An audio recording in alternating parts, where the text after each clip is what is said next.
ಭಾರಿ ಒಳ್ಳೆಯದು. ವಕ್ಫ್ ಇತಿಹಾಸದಲ್ಲಿ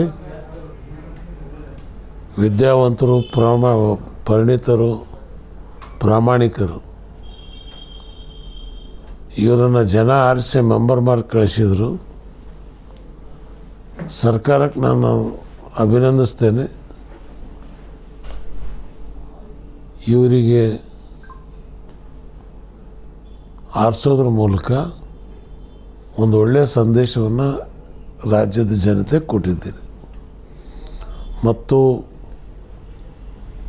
ಬಂಧನವಾಸ ಗೇಸುದರಾಜ್ ದರ್ಗಾ ಸಜ್ಜಾದ ಇವರು ಹೈದರಾಬಾದ್ ಕರ್ನಾಟಕ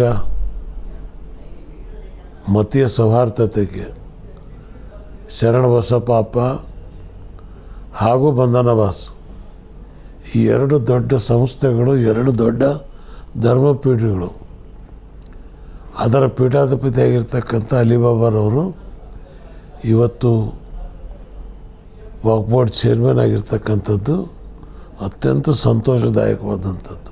ಅವ್ರಿಗೇನು ಸಂದೇಶ ಕೊಡಲ್ಲ, ಗೌರ್ಮೆಂಟಿಗೆ ಇಷ್ಟ ಹೇಳ್ತಕ್ಕಂಥದ್ದು. ನೀವು ಎನ್ಕ್ವೈರಿ ಮಾಡಿ, ಸತ್ಯಾಂಶ ಏನು ಅಂತ ಜನರಿಗೆ ತಿಳಿಸಿ. ತಪ್ಪು ಮಾಡಿದಾರಾ ಇಲ್ವಾ ಜನರಿಗೆ ಗೊತ್ತಾಗಲಿ.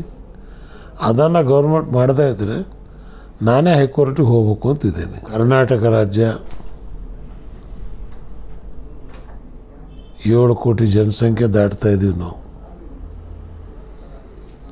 ಎಲ್ಲ ಸಮಾಜದ ಜನ ಒಂದು ತಾಯಿಯ ಮಕ್ಕಳಾಗಿ ಬದುಕಿ ರಾಜ್ಯದ ಅಭಿವೃದ್ಧಿ ಮತ್ತು ಶ್ರೇಯಸ್ಸಿಗೆ ನಾವೆಲ್ಲರೂ ಕಂಕಣಬದ್ಧರಾಗಿ ದುಡಿಯೋಣ ಅನ್ನಕ್ಕಂಥ ಸಂದೇಶನೇ ನನ್ನ ಸಂದೇಶ.